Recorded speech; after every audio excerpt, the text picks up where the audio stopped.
Emma Reynolds had always been the kind of woman people admired from afar, graceful, kind, and effortlessly elegant.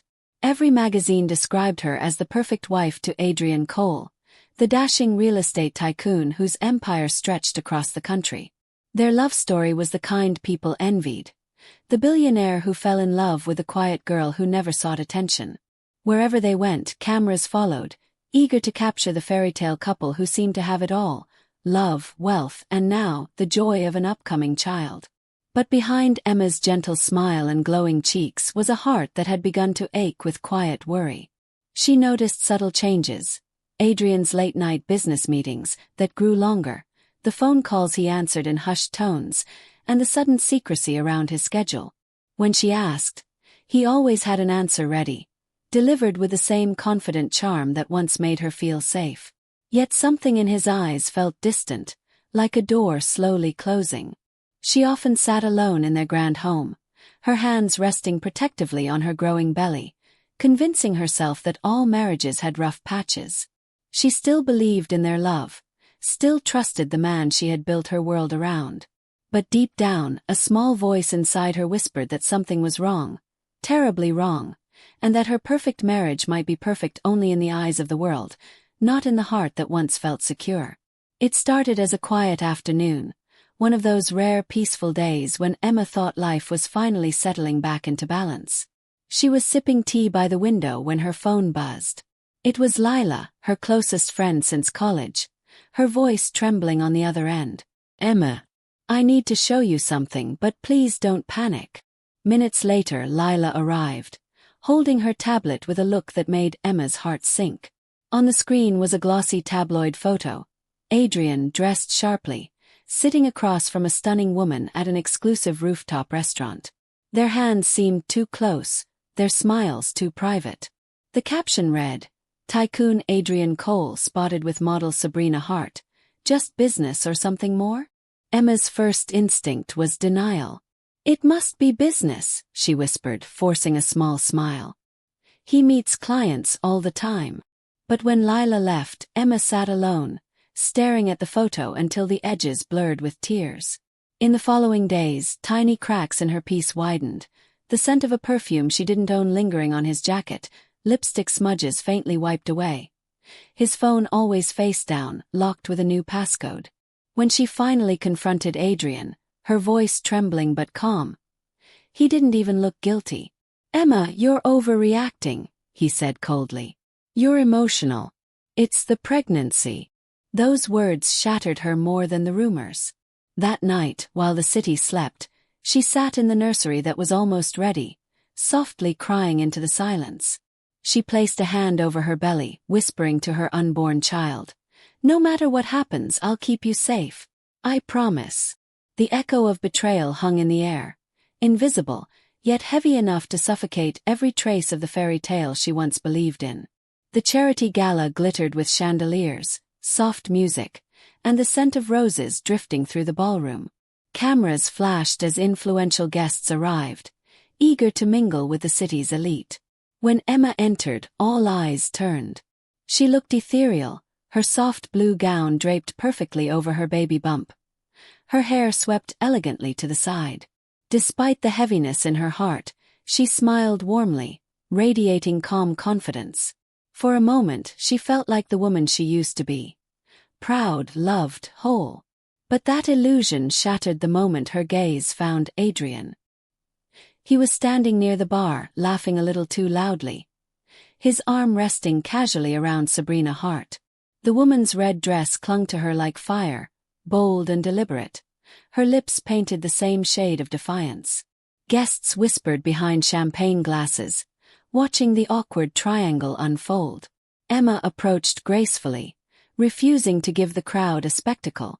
"Good evening, Sabrina," she said softly. Sabrina's smirk deepened, her tone dripping with mockery. "Oh, you're the wife. I thought you were one of the assistants." Her friends chuckled cruelly, the sound cutting through Emma like shards of glass. Emma's cheeks flushed, but her composure never wavered. Then Sabrina leaned in, her perfume overwhelming, her voice low and venomous. "You really think he's coming home to that? She glanced at Emma's belly, smirking. The insult stung deep, yet Emma refused to let tears fall.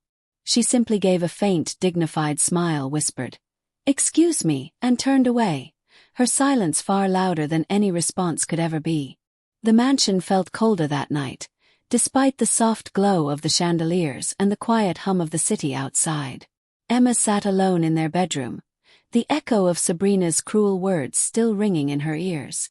She wanted to believe it was all a misunderstanding, that the man she married couldn't possibly betray her so openly.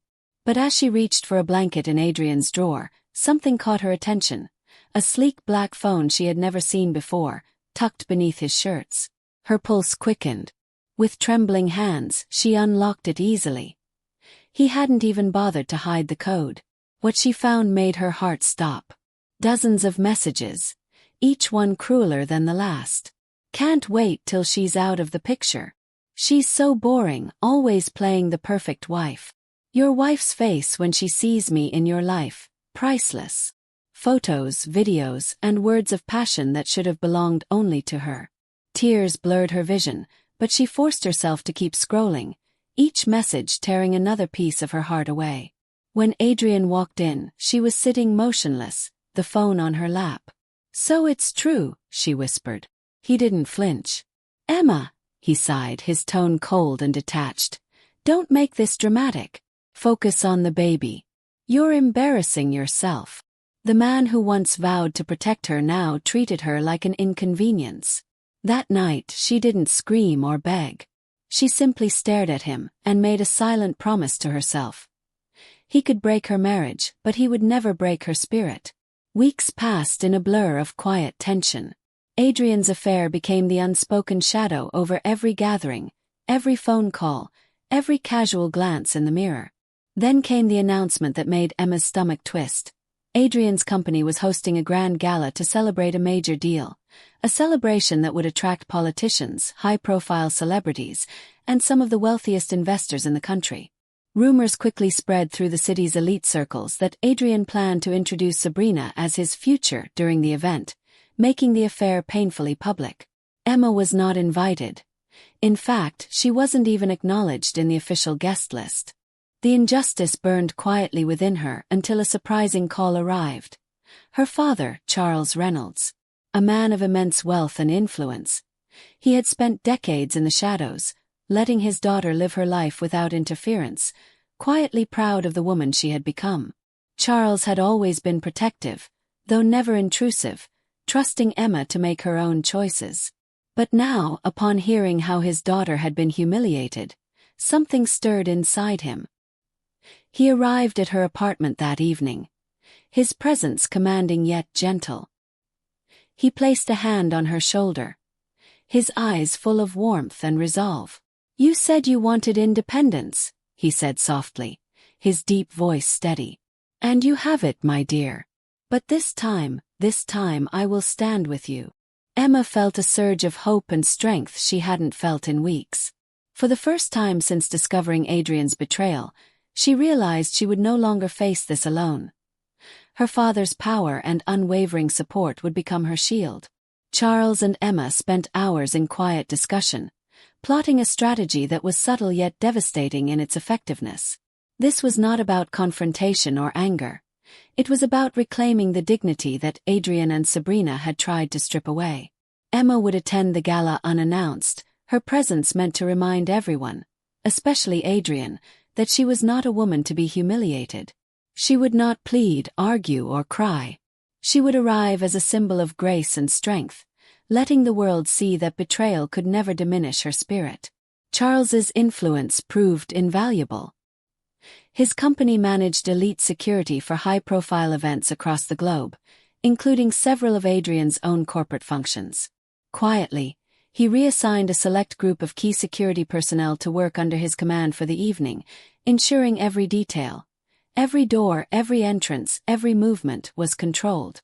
No one would suspect that Emma's attendance was not just permitted but fully supported by a force far greater than the Tycoon could imagine. The night of the gala arrived, bathed in sparkling lights and the soft hum of expensive music.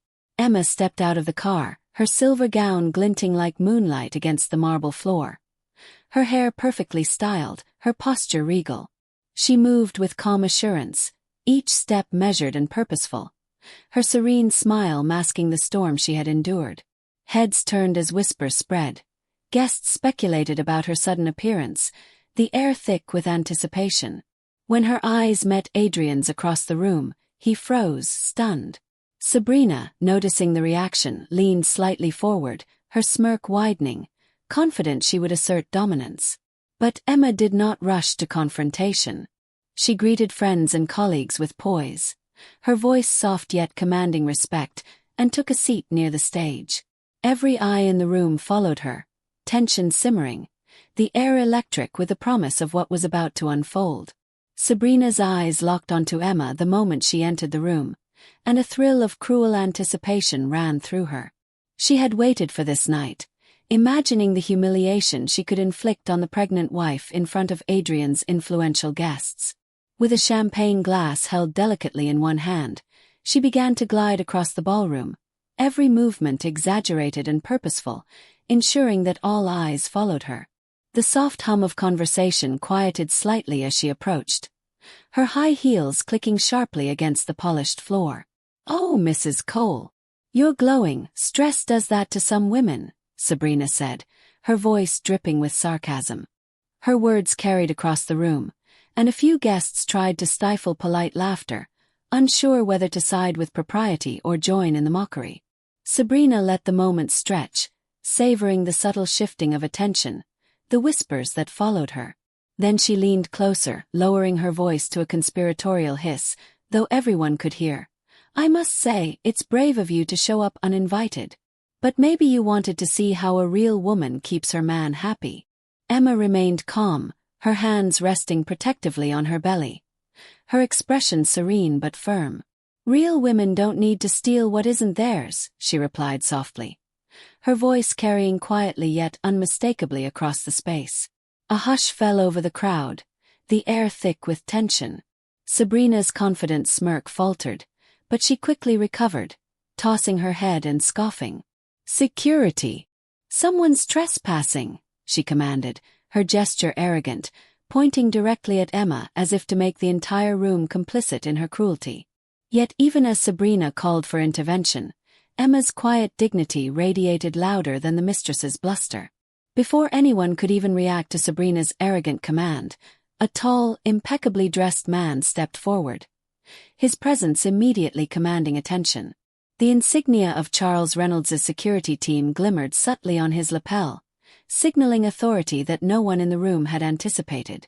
"Ma'am," he said, his voice steady and unyielding as it carried across the silent ballroom, "you are the one trespassing."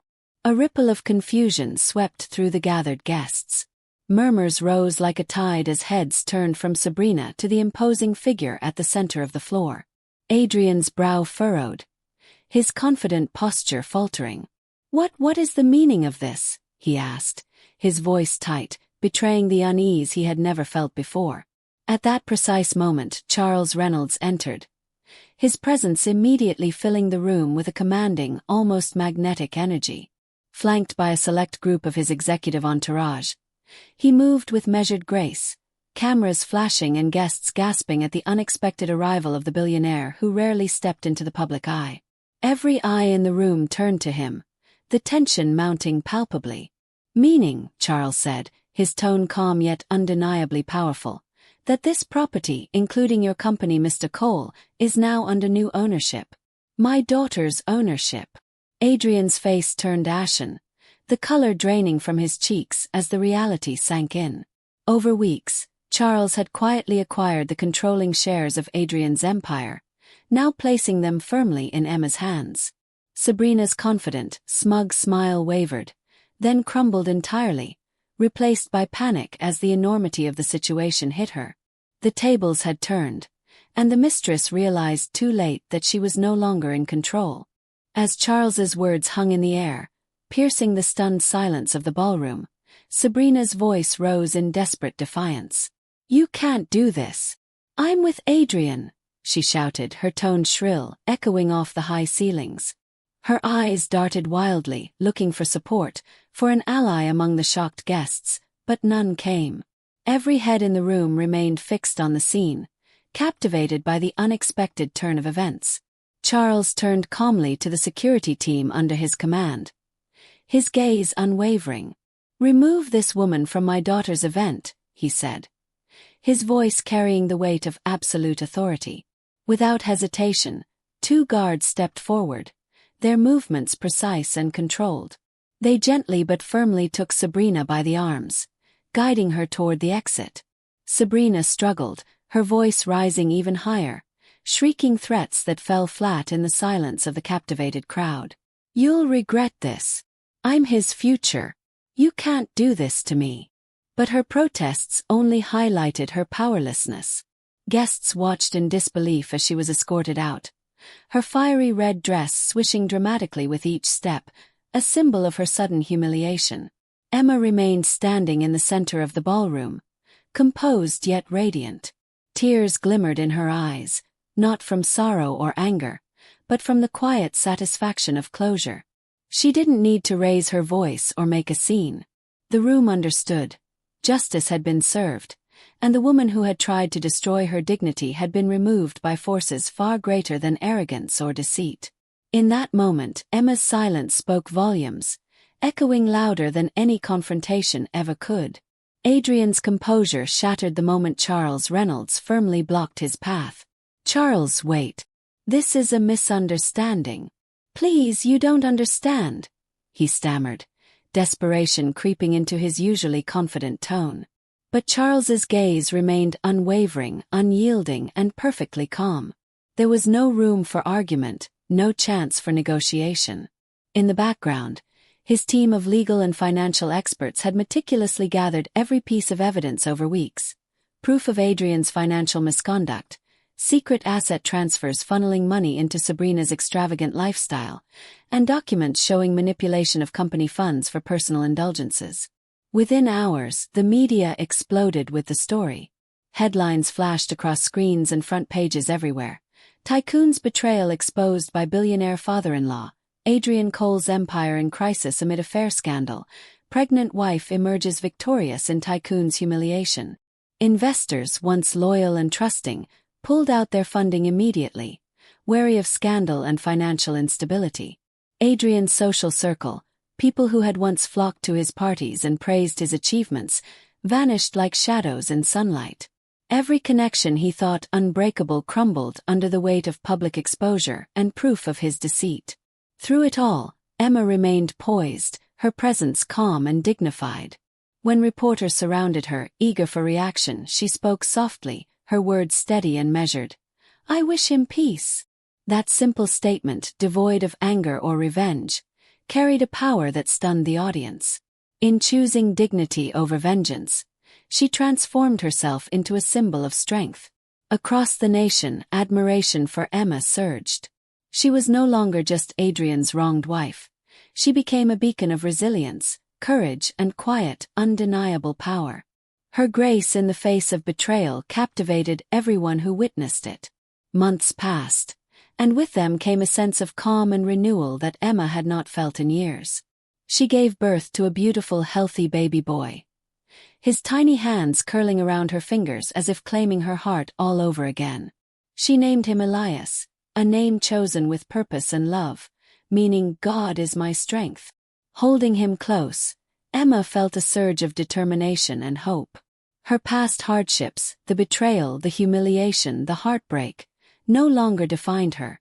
She was ready to build a life not dictated by others, but by her own choices and strength.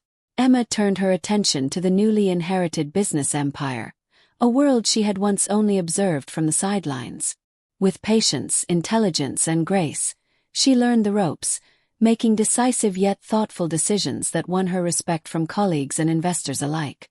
Her father supported her every step of the way, but he let her lead, allowing her to shape the empire on her own terms. She found joy in the balance of motherhood and leadership, each day reinforcing her resilience and capacity for growth.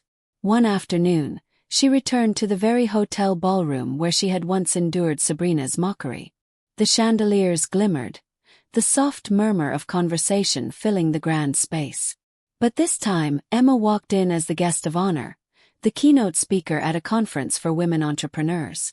Cameras flashed, capturing her poised figure, her serene smile, and her unmistakable aura of confidence. No longer the woman who had cried in silence, she radiated empowerment and quiet triumph. Every eye followed her, every whisper spoke admiration, and Emma finally felt the full weight of her victory, not just over betrayal but over fear itself. When a reporter finally approached Emma, eager to capture her thoughts on the ordeal that had gripped the city, she met the question with calm eyes and a serene smile. "What kept me strong?" she repeated softly, her voice steady and clear, carrying across the microphone and into every camera lens. "Kindness isn't weakness. It's power in disguise. Some people mistake silence for surrender, but silence is where we gather strength." The words resonated immediately, each syllable carrying the weight of her journey, the heartbreak, the betrayal, and the triumph. They spread like wildfire across social media, newspapers, and television broadcasts, inspiring millions who had felt powerless in the face of cruelty or injustice. Meanwhile, Sabrina Hart had vanished from the public eye, rumored to be working far away as a low-level model, her former arrogance replaced with obscurity and shame. Adrian Cole retreated from the world he once dominated.